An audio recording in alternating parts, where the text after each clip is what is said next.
everybody. How's it going? My name's Colin Foran, and today we are here to talk about the Westworld VR experience. I've kind of crammed a lot in here, so I think the time's going to get a little tight. Just wanted to let everybody know that we'll be hanging out outside if anyone has any questions, and otherwise I'm just going to try to punch through it. So, my name's Colin Foran, and I'm the creative lead for an internal HBO team that prototypes interactive experiences. My background is in art and design, first in concept art, art direction, and now creative direction. The HBO Interactive team is around 15 team members, all from a wide range of backgrounds. We're a combination of artists, designers, and engineers. The team has game experience from the indie through AAA space, movies, enterprise software, and so on. The Westworld VR project is a really interesting cross-pollination between the game and film industries. This talk will broadly explore the issues that we encountered and how we used a combination of design and tech tools to get past them. But first, some quick background. When the HBO Interactive team was formed around 3 years ago, the task was figure out what's going to be interesting and then go make it. It was a very experimental, fail fast, learn fast team with an explicit focus on narrative. It was very important to us. Our jobs were to identify cool tech coming down the pipe, bang on it for a little while, and build up a little production expertise to have ready when a showrunner approached us with an idea. That led to a lot of gray boxing, test shoots, and demos across a handful of platforms. Engines and tech, not strictly VR, but always with a focus on storytelling potential. We were plugged into the development scene in Seattle where we were able to get our hands on VR prototypes pretty early. During that period, we were doing a lot with navigation, scale, tethered, untethered, stylization versus realism, showing player body, all the usual suspects that I'm sure will be familiar to everyone in here. At the same time, we were building relationships with the showrunner staff and getting up to speed on how the rest of HBO's content is produced. Different productions are siloed from one another, so we spent a lot of our early days banging on doors and introducing ourselves to people. That turned into months of road shows, showcasing our early demos and VR work. We call it VR-Palooza, and that started around December of 2014. We found a show don't tell approach worked best, so our demos started looking pretty sophisticated. Not quite vertical slices, but with a certain degree of polish for sure. We had a broad range of people and partners and were able to drum up a lot of internal interest around HBO's potential spin on VR, specifically trying to advance the state of character-based storytelling. But we knew a lot of thought had to go into the stories that would feel appropriate to the platform. After a final round of internal demos, we were encouraged to meet with the Westworld showrunners. We met Jonah Nolan and Lisa Joy in June of 2015. They explained that the series would be about having your perceptions manipulated and the effects that could have on a person in a controlled environment. The idea of doing that from a first-person perspective was fascinating to everyone, and the pitch came together fairly quickly. That kicked off about a year's worth of focused prototyping and development. That started a surprisingly open working relationship. Throughout development, we worked closely with the show's writers, production staff, and the showrunners themselves to ensure we were making something interesting and true to the show. Now we needed to figure out what we wanted to make. So what is it? Westworld VR is a multi-format, room-scale destination experience in 3-ish parts with a strong focus on narrative and character. We debuted the experience at TechCrunch shortly before the show premiered. It combines room-scale real-time content, 360 video, physical props, and an in-universe physical build-out staffed by actors. The story itself was written with the Westworld showrunners and writing staff and created interesting challenges for the team to tease out. Meaningful character interaction in VR, on-set 360 capture that progressed the story and felt true to the show, as well as traditionally difficult film set challenges, like, for example, miking naked actors doing stunt shoots. Any one of those on their own would be challenging, and combining them in a way that felt coherent and really contributed to the story made it even more so. So let me walk you through the user experience. The user is greeted by actors at an in-universe Delos pop-up installation. They create a reservation and spend some time chatting with the actors. When their reservation is ready, they're taken to a back room staffed by Delos tech personnel to gear up in headset. Once they're acclimated to the equipment using an in-headset lobby area, they're transported to the Delos dressing room and greeted by a park host that they had chosen earlier during their reservation. The host is preserved throughout the duration of the experience. After the user gets some brief narrative background, the rules of the park, and selects a weapon, they transition into the interior of the park itself. A little more background is sprinkled into the conversation with the host, and the user gets to do some light exploration of the space, as well as some shooting. A quest giver NPC appears. In the fiction of the show, it's the sheriff, and he attempts to enlist the user's help to track down Hector Escatone. Mid-delivery, a fly, which will be familiar to viewers of the show, lands on the sheriff's face, triggering an error in the host programming. They turn homicidal, executing your host, and eventually turning on you. The player wakes up to a semi-conscious state surrounded by lab techs and equipment where they're urged to sit down in a physical chair. This abstract chapter serves as our transition from real-time to 360 content, and then the corresponding transition from fully interactive to zero interactivity. Finally, they awaken in the Delos lab, revealing that they are, in fact, hosts themselves. After being wheeled through the lab, their companion host wakes up, attacking their captors and imploring the user to remember what has happened before all kinds of horrible things happen, and it's lights out. It was also a test to see how effectively HBO Interactive and the Westworld production teams could mesh pipelines. This wasn't simply two production teams sharing assets, this was a fundamental meshing of working styles. Writers, actors, asset creators, and producers all learning to speak the same language. Interactive tools and their advantages are foreign to many of the production teams because of course they are. They're different industries. Most of our group comes from AAA gaming, and so we had a responsibility to educate and show by example what these technologies could do. High-end game and show productions are very different, but there's enough of a shared vocabulary with slightly different meanings that it's easy for misunderstandings to pop up. So what were we trying to accomplish? This isn't a comprehensive list, but an idea of what we were aiming for. What are questions that, if left unanswered, could compromise our ability to work with future showrunners? For me, this was a vehicle to show that the technology was ready for mature, complicated stories. People needed to look at it as an example and have no doubt that, yes, they could tell their stories using this medium. But that's actually a pretty ambitious statement, right? There are a ton of things wrapped up in that concept. I tried to imagine questions coming from the showrunners. Can I put one of my actors in this thing? Can they give a meaningful performance? How do I move around? I know that I can't force people to look at what I want them to, so prove to me that that doesn't matter. Anything we could do to prepare ourselves for future meetings and speak with confidence. At a high level, it was simply building production confidence. Based on our experiments, we could project outward and say that we could make some of this stuff. But there was nothing that we could point to definitively and say, it'll be like that. We had to build up a ton of trust. We also needed to test our game design theories in a production environment. Not to belabor the point, but remember these were the early days. We were past the point of knowing that yes, we could technically do something, but from a narrative perspective, should we? The team was excited to roll these disparate demos and experiments into something that felt significant. We got a ton of mileage out of our gray box work, but this was a chance to really stress our ideas. There's a lot to try, from navigation, affordance, chapter length, transition intensity, and so on. We certainly weren't the first to be thinking about these ideas, but we had never seen an experience that put them all together in the way that we wanted. We also wanted to gesture towards what a high production value experience could look like by using design tricks and misdirection to punch above our weight a little bit. We were a small team attempting to show what a larger team could potentially do. From an environment art standpoint, that meant working hard to imply that there was more of a world to explore just around the corner, or to use dramatic lighting and suggest more mystery and depth while obscuring our production limitations.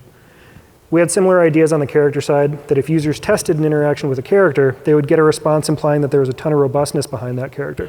If I tried to shoot my host, for example, they would acknowledge it and respond. But there's only so far you can walk down that road before hitting production limitations. Which is a good time for an aside, the first of many. Know what you're making and for whom. You'll hear me say this a few more times, but I think it's important to take away, or it's an important takeaway that we only learned with hindsight. In the example I just gave, we spent a huge amount of time designing response trees to every possible interaction, which is a cool idea, but we were making a destination-based experience that people could only realistically go through once. If we had accepted that sooner, we could have saved ourselves a ton of production time that might have been invested elsewhere. You can still do service to that idea in a more shallow way, but without totally overcommitting your team. That is the end of the first aside. Narrative goals. We knew we wanted the characters to acknowledge and respond to you, but in a way that didn't torpedo the story or cause users to go into the antagonistic, how do I break this mode? And pacing. We wanted a slow reveal that would build over time and really land the emotional impact in our third act. Could we actually control the spooling out of the narrative in a way that made sense? It's kind of sort of related to the how do we get them to look where we want problem. And also, could we build a narrative that stood on its own without knowledge of the show? Remember, we were launching before the first season, so we couldn't take any shortcuts. Add to that the story was attempting to feel disorienting intentionally. So tech. Can we play with the format and medium to exaggerate shifts in perception? Can we utilize real-time video and pre-rendered CGI in a way that feels purposefully disorienting? Putting a handful of ingredients into a bowl does not make soup. It needed to be coherent. This one felt very high risk, high reward. We didn't want to proclaim that real-time or video was the definitive future of VR, but rather that they were both tools in a toolbox. Similarly, can we play with real-world objects? Is adding one more thing just going to confuse the story? After running through a few prototypes that experimented with the idea, we knew we wanted physical interactions, but it had to be in a way that adhered to the spirit of the show, same as the last point. It had to feel coherent and no gimmicks. Can we rely on interactions in room scale? Remember, these are the early days. There was a lot of design conversation around how to build an experience that wouldn't completely stall out if the tech failed. In the end, the polished hardware got us where we wanted to go, but there was some doubt in the beginning, and we had to design against it. And performance, it's an oldie but a goodie. This was a constant issue. Hitting frame rate was a nightmare for a long time. The platform was being developed while we were trying to lock things down, and it added a lot of uncertainty. The ability to solve for performance issues by dropping more hardware into the box was absolutely a motivating factor when we decided to become a destination-based experience. With those goals in mind, I wanted to run you through the project pillars that we established at the beginning of the project to codify what we were talking about. It's a little dry, but I think they're important. Humanistic, convincing real-time character interaction. Emphasis on performance with a seamless blending of reaction to player input. Expressive, nuanced facial performance that encourages an emotional connection between characters and the user. Mature storytelling that acknowledges and embraces the potential of the medium. We strive to advance the state of the art, combining and enhancing real-time and recorded content. Our viewers leave having felt unsettled and transported. Interactive reinforces the connection with characters and narrative. Within that rule, a user's agency in the real-time environment corresponds to real-world expectations. We are not staging a play in front of the user. We are embracing presence to transport them to a convincing location that responds to them. We are always faithful to the Westworld story as defined by the writing team. That comes up later. Headset-centric content creation on the production side. Thoughtfully target fidelity to an asset or video's use. Asset detail increases or falls off with proximity to the player, and sets are staged to maintain viewer interest. As much as possible, we don't author or capture detail that will be lost in the headset. Within the limitations of our hardware, we are targeting realistic real-time scenes and high-definition video capture, all of which sounds very obvious, but at the time we struggled with it. So how did it go? What landed and what didn't? Before we touch on anything else, we need to start with communication. One principle we continually returned to was delivering in the spirit of the request. There were times that, because of our lack of shared vocabulary, the showrunners would ask for something that would completely freak out our team. It was important during those moments to step back and say, all right, we know we can't literally do this thing, but how can we deliver in the spirit of the thing? The best example of this was a request from the writers to have users manhandled by lab techs during the transition from interactive to video, actually having an actor tech force you into a seat. That was a non-starter for a handful of reasons, but it was important to dig into the emotional response that they were searching for with that request. The idea of uncertainty or helplessness was absolutely appropriate for the story at that point. We were able to target that in a way that respected user comfort and the overall safety contract the user has with the people running the installation. Similarly, there were a handful of times where our production wires simply got crossed. A request would come in, for example, to change an outfit. As an art lead, my mind went immediately to a game-centric pipeline ramification mode. How could I explain that if we took the time to change an outfit, none of our characters would have hair because the same artist was responsible for both? When in reality, the comment may simply be, the characters are looking kind of samey, which is totally valid and much simpler to fix. Tweak some color blocking and you're good to go. And frankly, the show staff are very, very smart people. They have great ideas and knew the source content way better than we ever could. If you get too caught up in production minutia, you risk missing out on some really interesting ideas. Aside number two, a challenge we had early on was the show defining real. Real on this platform is a pretty loaded word. I'm sure most of the people in this room equate real with a feeling of presence that we haven't seen in games before. Real for the show meant video. It was the truest possible representation of an actor's performance, which was the most important thing that they wanted to preserve. There was also a feeling that no matter how good our assets looked, they would never look as good as the real footage. We actually did a fair amount of R&D before committing to real-time characters. We did a handful of experiments around stereoscopic billboards and volumetric video, but there were issues around hitting the quality level we were looking for and the various performance considerations. It was really track controllers that won the day for real-time. We had to spend a lot of time making the case that internal consistency in an environment was more important than surface-level fidelity. If we dropped a pre-recorded stereo billboard into a real-time scene, it wouldn't matter that the performance you captured was more real. It wouldn't cohese with the rest of the scene and only serve to pull you out of the experience. But that brings us back to working towards the spirit of the request. What they were after was nuanced humanistic performance. Once we proved we could do that within the limitations of the platform, we had them on board. That's not to say we didn't find a ton of value in experimenting, though. We did a lot of experimentation around different ways to get video into the experience, but that's when you need the production discipline to say, no, let's revisit the pillars. The billboard environments we did were cool, and there was probably a satisfying Westworld experience in there somewhere. But in the context of our pillars, they just weren't right for the experience. That, I know it might not work, but let's try it anyway to see if anything interesting falls out, is a very cool way to work, if not a little spooky from a production perspective. So with that out of the way, we can talk nuts and bolts. Our interactive pipeline would be familiar to anyone here. Storyboarding, concept art modeling, PBR texturing, integration into the engine, so on and so on. The only real hiccup here was recalibrating to our fairly aggressive hardware limitations. We try to get around that by building out beautiful corners and vertical slices to aggressively zero in on appropriate fidelity. It takes a little bit longer in the beginning, but it's worth doing. If things got too heavy, they got triaged out. Digital doubles and their blends were hand sculpted. I did not write a what I would do differently section, but if I did, I would say that we would almost certainly use scans going forward. It was a significant production hit. In general, quality increased over time as Epic made continual optimizations to the engine. Props and environments went through a familiar process, concept, model, texture, etc. There were a lot of interesting design conversations around what to keep faithful to reality and what to exaggerate for the sake of drama or wow factor in VR. In the case of this revolver, it's like this big, but it feels cooler to feel in the headset. Some more environment art. Some more VFX dev look. Animation was our long pole and would continue to cause headaches throughout the production. We used mocap for face and bodies and continually struggled with how to incorporate edits from the show writers as well as achieve a humanistic feeling of interactivity with the hosts. One always seemed to damage the other. And there are two elements to that, I think. One was our trying to build in more animation robustness than we needed. That goes back to the know what it is you're making point from earlier. The other was not having a solid solution for incorporating notes and feedback from the performance from the show. Our desire to show not tell for the writers was directly at odds with our mocap pipeline. We were able to fake it a little bit with hand animation, asset store assets, and in-house grungy mocap, but that only got us so far. We wouldn't be able to really evaluate our performances until fairly late in the project. And I don't know a way around that. We did loads of storyboarding and blockout and headset, but sometimes you just can't make a call until you see it. A similar thing can be said for ADR. There were certain bits of dialogue we just couldn't evaluate until we heard it all in context. We should have planned for the need to do a full ADR session from the beginning, but we let it surprise us. And I think that's my takeaway from the whole thing. In the end, we over-engineered some things while allowing ourselves to be surprised by others. Anecdote time again. Bandits versus sheriff, aggressively cutting things that don't work. Originally, you had the user attacked by two bandits that rode onto the bluff, menaced the roadhouse, and murdered the players. We wanted to capitalize on scenes from the show. A user would point their gun at the bandits, fire, and nothing would happen. That was originally the point at which the user would understand that they were in fact a host. Bandits felt like a satisfying mission setup, but it was confusing to people. Why couldn't I shoot the bandits? Did I do something wrong? I tried reloading the gun and it wouldn't let me, etc., etc. The bandits weren't working, and no matter how many small tweaks or adjustments we made, we couldn't get them to read correctly. So we did a script rewrite and cut them. We replaced them with our kindly sheriff.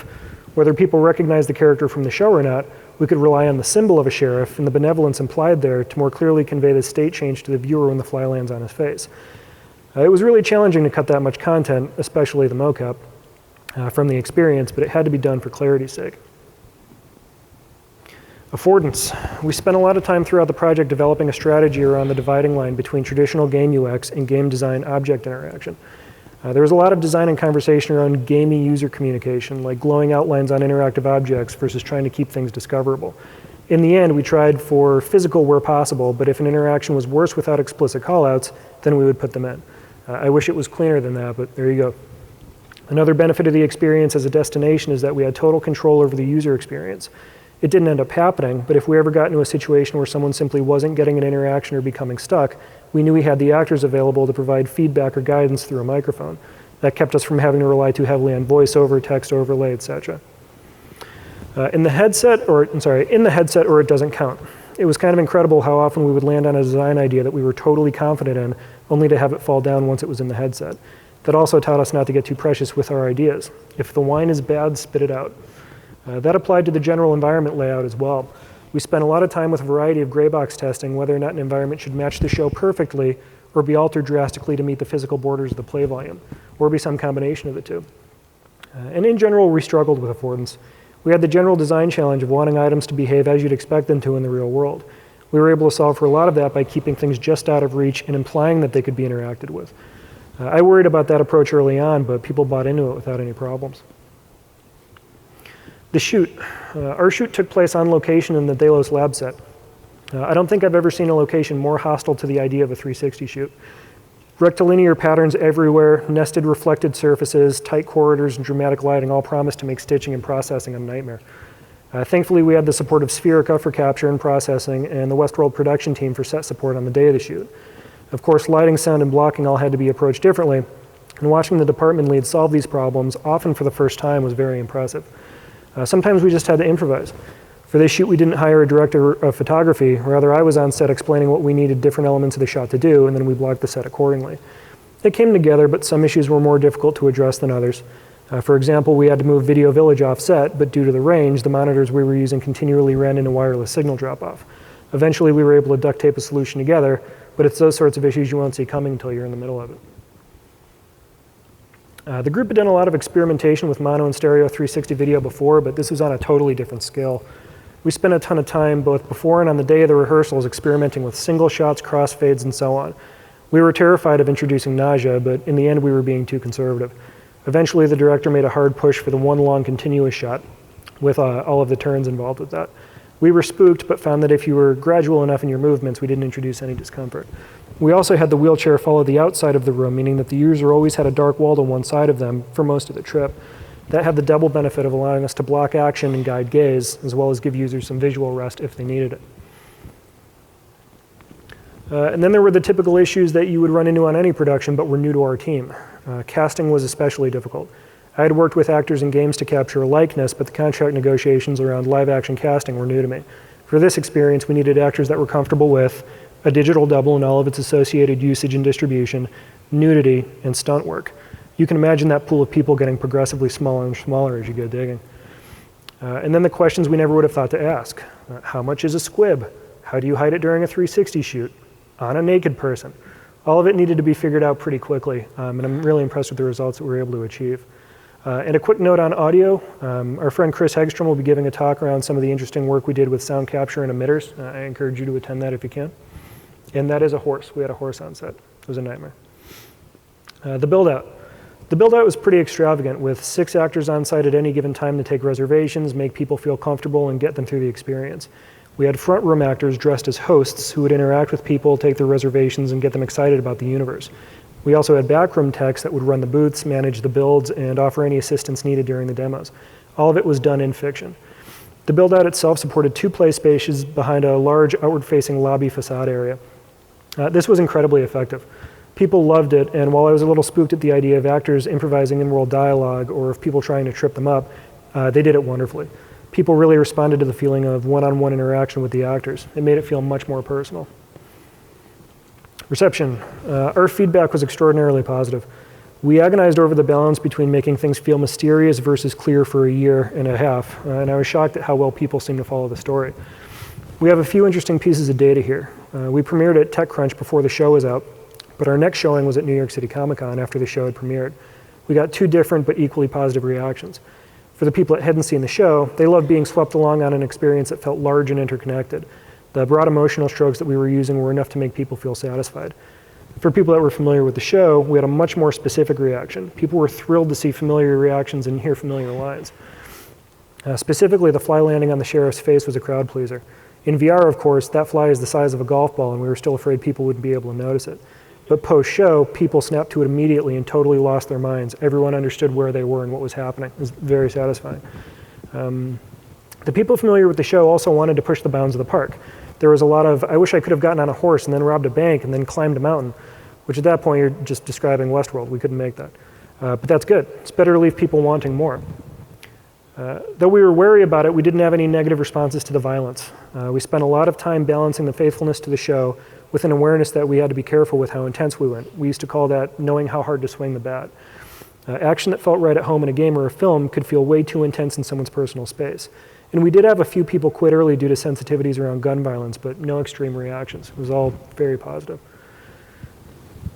People can acclimate to a lot if you give them time. We were really concerned with removing people's agency midway through the experience. If someone told me that they wanted to pitch that now, I would tell them it was a bad idea. But if you give them a narrative justification for it, they'll buy it. The experience was originally much more interactive, but we weren't happy with how it detracted from the story. We could poke and nudge shirts, fix everything up, open drawers, and so on. This concept applied to the interaction with your host as well. How close can you get physically with the host without feeling like you're daring the player to interact? Some version of this discussion existed throughout production. It's easy to say that I'm satisfied with where we landed now, but after a while, indecision and half answers to these questions were coming to a head and bogging down production. I had been agonizing over this for a long time and finally came into the office with a new proclamation. If it didn't support the narrative, it was out. The conversations around prop interaction, gun loading, branching secondary narratives, all of it had to satisfy that condition. This was highly contentious on the team. Are we turning our backs on the promise of the platform by doing that? My parting thought, I think, is that the onus is on the content creator to present the user with something that feels intentional and concise. If you don't know what it is you're making, the user certainly won't. A great exercise was zeroing in on our most inexperienced user possible, someone who had never used high-end VR, had probably never used a mobile headset, and to push it even further, had never held a console controller in their hand. Think of all the things that you lose if you took, or think of all the things that you lose that you took for granted once that gets stripped away. If we were making an arena shooter, our criteria absolutely would have been different. But since we were event-based and couldn't control who went through, we had to prioritize simplicity. To emphasize that even further, our experience was around 10 minutes long. We couldn't support long, thoughtful education loops on things like gun reloading with our players. So for the target audience I just described, the person that had never held a gamepad before, things just needed to work or we risked frustrating and pulling people out of the experience. Often this meant going the simpler route. Rather than a complicated system of prompts and tests to load individual bullets into the gun, for example, we auto-loaded. Did we lose out on an engaging interaction? I think we did. But we also ensured people's minds would be on the story and not how they couldn't get the reload action to work. You may not like the cuts you're forced to make, but the experience will be better for them. That is my time. I think we have something like 5 minutes left if we wanted to do any questions.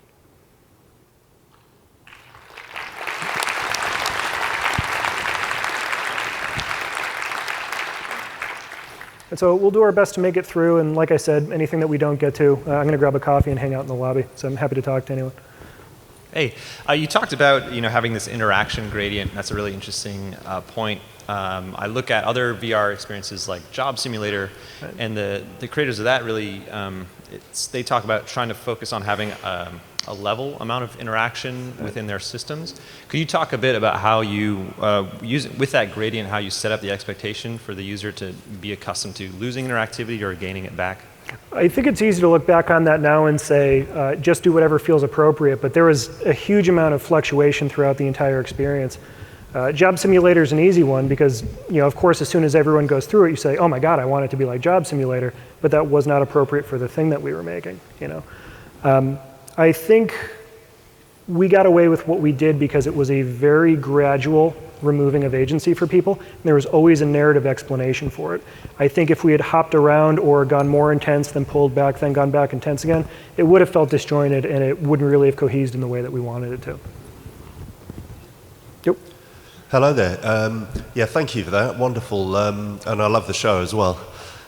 So just a quick question about sort of, there's a lot of VR experiences featuring violence and shooting and that kind of stuff, and also just sort of looking around and wow, I'm in VR. But did you kind of experiment with any kind of any sort of positive or sort of more nuanced emotional interactions with the hosts? Certainly, that was the entire first chapter. So a lot of that is you are in the dressing room, your host comes towards you, gives you a selection to make, walks around, gives you another selection, and is generally very warm and flirtatious. It was harder to do, but we were intentionally aiming towards something much more subtle, and it all played through the face. So it was never, a quest giver in a T-pose behind a table. It was a lot of like leaning forward, reaching for your hand, trying to make eye contact. Looking back on it now, that certainly doesn't telegraph as well as the violence did, but as a statement of intent, I'm happy with where we landed with it. Thank you. Yeah. Did you experiment with voice input or anything like that? Way, way early days. In the beginning, it was still, very fill fast, learn fast, and so we threw everything at it. Everyone wants it. I think it's very challenging to play through an experience like this where someone is talking with you in an intimate way and not want to respond to them. We just couldn't get the technology to stand up. So I mean, the way, way next one, totally. Thanks. Hi, thanks for the talk.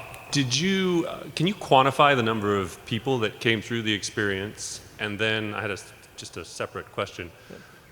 In terms of the feedback for people that experienced, can you qualify the reactions to people based on, there's a very different sort of pipeline for character creation that you described, video and CG characters. Was there any sort of feedback from the users about the quality of those characters and whether they found something more rich and detailed? And that'd be great to hear. Right.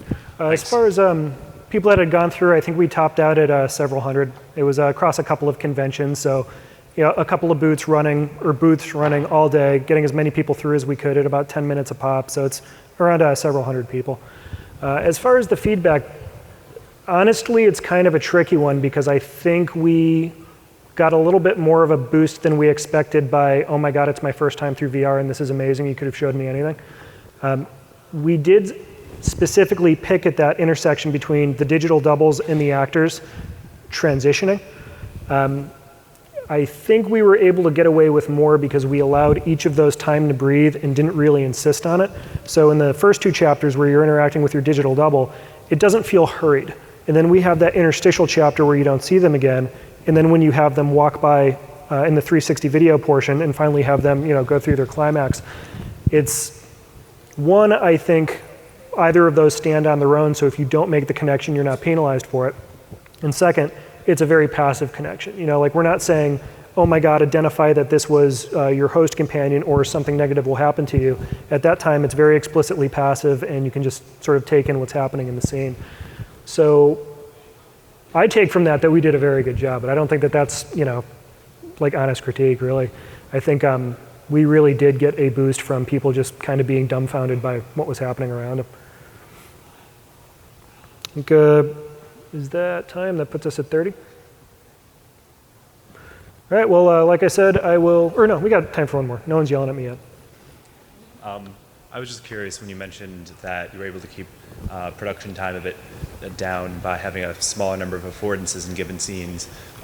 In scenes where it looked like there were a lot of objects like under glass cases and everything, which I assume to eliminate that kind of interaction, did you find any users kind of like wishing, oh man, like I wish I could have opened that cabinet or something, or like being frustrated with seeing things kind of just out of reach, or was just the presence enough to really enhance the experience for them? Everyone tries it once, but after trying and not getting anything out of it, it completely goes away. So in the beginning, all of that stuff could be interacted with. And what we ended up doing, in a way that was really effective, was just putting everything outside of the fence that pops up, right? So it's like you try to walk over to the coats to play with the coats, and then you never think about it again. When we invited people to do it with some things and not others, that's when the whole experience fell down. So at that point, we could not get their attentions back because they were trying to wind a watch or throw a horseshoe or something. So we found, it was a little upsetting because we had spent so much time laboring over each of those interactions and trying to make them feel good. But in the end, it was rip it out. It's just not working. It is a possible positive solution for an experience, just not this one. Thank you. All right, I think that's it. Thank you, everybody.